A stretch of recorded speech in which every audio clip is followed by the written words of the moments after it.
मैं सुनील जी, खाटी बिहारी शुद्ध भारतीय। आप भारत के ज्ञान पिपासु आमजन, जिनको ज्ञान बढ़ाने में अभिरुचि है, छात्रगण जो कि उच्च स्तर प्रतियोगी परीक्षा की तैयारी में लगे हुए हैं, और आम जन के लिए भी फिर से एक विश्लेषण लेकर के आया हूं वीडियो के रूप में। और इस बार का शीर्षक है जो बेहद ही रोचक है कि इजराइल और फिलिस्तीन के युद्ध में कौन जीता कौन हारा। अचानक आपने टीवी या समाचार पत्र के माध्यम से यह जाना होगा कि ये 11 दिन की संघर्ष संघर्ष विराम में बदल गई और इजराइल और फिलिस्तीन संघर्ष विराम पर ये मानने को तैयार हो गया। आखिर क्या बन पड़ी? आखिर जब इजराइल के प्रधानमंत्री बेंजामिन नेतन्याहू ये कह रहे थे कि जब तक मैं हमास की शक्ति को चूर्ण नहीं, ये पूरे से कुचल नहीं डालूंगा, तब तक मैं इस युद्ध विराम नहीं करूंगा। आखिर ऐसे क्या जरूरत पड़ी? कुछ तो जरूर हुई होगी, कहीं न कहीं से दबाव होगा, कुछ बातें जरूर हुई होगी, अंतर्राष्ट्रीय दबाव होगा। तो इस पर मैं आपको गहराई से बतलाना चाह रहा हूं। ऐसा हुआ कि इस युद्ध में कौन जीता कौन हारा, यह तो फैसला मैं आप पर छोड़ता हूं। अंत में मैं भी निष्कर्ष दूंगा कि इसमें 230 फिलिस्तीनी मारे गए, आम नागरिक, जिसमें 65 बच्चे भी थे, और 1700 लोग घायल हुए। 160 हमास के ठिकाने को तहस नहस कर दिया गया, लेकिन कुछ इजरायली नागरिक भी मारे गए। इजराइल का कहना है कि उनके 12 नागरिक मारे गए, जिसमें एक तो भारतीय नर्स भी थी, सौम्या उनका नाम था। तो इजराइल को इसमें नुकसान कम हुआ और फिलिस्तीन हमास के पक्ष को बहुत नुकसान हुआ, फिलिस्तीन को बहुत नुकसान हुआ। चूंकि सामरिक रूप से वो कमजोर थे, युद्ध के स्थिति में उनके पास युद्ध के हथियार कह लीजिए, आधुनिकतम हथियार नहीं थे जितना इजराइल के पास था, लेकिन फिर भी फिलिस्तीनियों ने अंतिम दम तक संघर्ष किया और हार नहीं ही माना। और फिलिस्तीन का सारे युद्ध का नेतृत्व हमास संगठन, वैसे तो कई देश उसको आतंकवादी संगठन कहते हैं, और हमास अपने आप को फिलिस्तीन मुक्ति के लिए एक स्वतंत्रता सेनानी भी अपने आप को बतलाता है। अब देखिए कि इसमें जो जब इतने लोग मारे जाने लगे, मध्य पूर्व पूरी तरह से बेचैन हो गया। मध्य पूर्व में एक खलबली मच गई, और मध्य पूर्व में बहुत सारे देश ऐसे हैं जो तेल का उत्पादन करते हैं, जिसमें ईरान हुआ, इराक हुआ, कुवैत हुआ, सऊदी अरब हुआ, संयुक्त अरब अमीरात हुआ। कई सारे देश जो तेल का जो उत्पादन करते हैं, और अंतर्राष्ट्रीय मार्केट में तेल का, कच्चे तेल का क्या दाम होगा, वो बहुत कुछ निर्भर करता है कि ये लोग तेल का कितना उत्पादन करते हैं। हाँ, ये सत्य है कि अमेरिका के भी पास तेल का बहुत बड़ा भंडार है, रूस के पास भी तेल का बहुत बड़ा भंडार है, लेकिन ये लोग निकालते नहीं हैं, ये लोग कम ही इस्तेमाल करते हैं, क्योंकि ये लोग ये चाह रहे हैं जब मध्य पूर्व का जब तेल समाप्त हो जाए तो फिर ये अपना तेल निकाल करके और मनमाने दाम में बेचेंगे। अब यहां से शुरुआत हुई कि जब मध्य पूर्व में हलचल मचने लगी इजराइल के आक्रमण के कारण, और फिलिस्तीन भी उसमें हमास पूरी तरह से दमखम से लगा हुआ था, तो ये एक ये आयाम जुड़ रहा था कि तेल का दाम बढ़ेगा। और अभी कोरोना का काल है, संपूर्ण विश्व, यूरोपीय देश, अमेरिका तो अभी कोरोना से बहुत हद तक निकल चुके हैं, लेकिन भारत जैसा बड़ा देश अभी कोरोना से पीड़ित है, और भी कई देश, आपको एशियाई देश कोरोना से पीड़ित है। वो नहीं चाहते थे कि इस समय तेल का दाम बढ़े। उसके बाद आप देखे होइएगा कि भारत इजराइल का बहुत बड़ा मित्र है, लेकिन फिर भी भारत ने बहुत सधे हुए शब्दों में उसने ये कहा कि दोनों पक्ष को आपस में मिल बैठ करके बातें करके और युद्ध विराम कर लेना चाहिए। क्यों?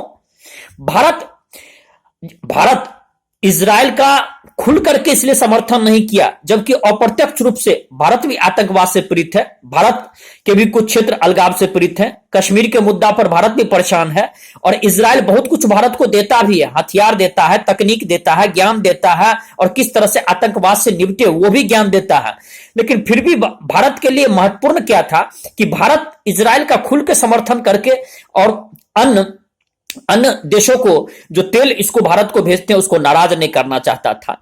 कुवैत नाराज हो जाते, सऊदी अरब नाराज हो जाते, संयुक्त अरब अमीरात नाराज हो सकते थे, ईरान नाराज हो जाता, और भारत को मूल दिक्कत थी कुवैत और ईरान से। हमास को सपोर्ट जो करता है उसमें दो देश बहुत महत्वपूर्ण है। एक है कुवैत, लगभग 1750 करोड़ के आसपास वो हमास संगठन को गुप्त रूप से मदद करते रहता है। दूसरा है ईरान, ईरान लगभग 500 से 750 करोड़ तक का वो मदद करता है। इसके कारण ये संगठन, आप आतंकवाद संगठन कहें या मुक्ति संगठन कहें, इस संगठन के पास काफी पैसे हैं और भी देशों से, गुप्त स्रोत से इस संगठन को पैसा मिलते रहता है। इसलिए इजराइल यदि उसे चाहता जो पूर्ण रूपेण कुचल डालना, यह संभव भी नहीं था, क्योंकि हमास संगठन की ऐसी स्थिति नहीं है कि उसको पूर्ण रूप से नेस्तानूद किया जा सके। हमास का शक्ति कुछ हद तक कम किया जा सकता है, हमास की शक्ति को थोड़ी देर के लिए उसको घटाया जा सकता है, लेकिन हमास को मिट्टी प्लीद नहीं किया जा सकता। यह भी इजराइल भी समझता था और पश्चिमी देश भी समझते थे। लेकिन यह सत्य है कि इस युद्ध में हमास को काफी नुकसान हुआ है। आपने देखा होगा जो टीवी में 13 मंजिल भवन गिराए गए, कई सारे हमास के 160 जो उसके अड्डे थे उसको नष्ट कर दिया गया। तो इजराइल को इस समझ में आ गया जो बहुत हद तक उसने हमास को नुकसान पहुंचाया है और हमास अब लगभग इतना पीछे चला गया है जो उसको फिर से खड़ा होने में लंबा समय और कई वर्षों का समय लग जाएगा। तो इजराइल पर अमेरिका का भी दबाव था, फ्रांस का भी दबाव था, ब्रिटेन का भी दबाव था, अन्य महत्वपूर्ण देश का भी दबाव था, और आंतरिक रूप से कह लीजिए जो भारत भी यह चाहता था कि यह युद्ध आगे न बढ़े। तो इस कारण ऐसा हुआ कि अमेरिका अप्रत्यक्ष रूप से इजराइल पर दबाव बनाने लगा और भी पश्चिम देश दबाव बनाने लगे।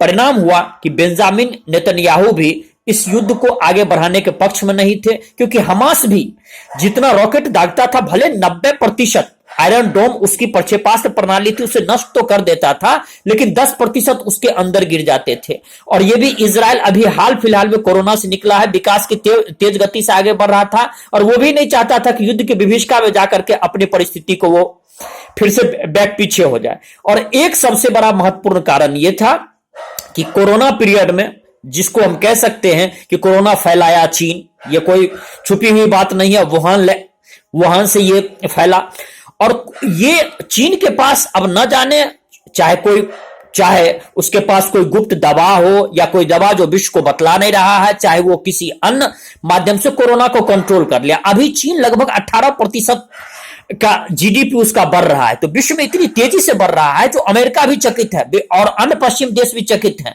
तो वो भी ये नहीं चाहते थे कि अमेरिका इन सब में उलझा रहे, और इजराइल को उसने समझाया, और परिणाम हुआ कि इजराइल और फिलिस्तीन संघर्ष विराम के पक्ष में आए। हमास और इजराइल दोनों माना कि युद्ध को आगे बढ़ाने में नहीं है, और इजराइल बहुत हद तक अपने उद्देश्य को पूरा कर लिया था। आश्चर्य लगेगा, जब युद्ध विराम की घोषणा हुई तो फिलिस्तीन में हमास संगठन या पूरे फिलिस्तीन ने जम करके रात में पटाखा छोड़ा और कहा हम जीत गए। लेकिन वास्तविकता यह है कि हमास ने काफी चोट पहुंचाया, काफी नुकसान पहुंचाया हमास संगठन को, फिलिस्तीनियों को, और इजराइल को भी नुकसान पहुंचा।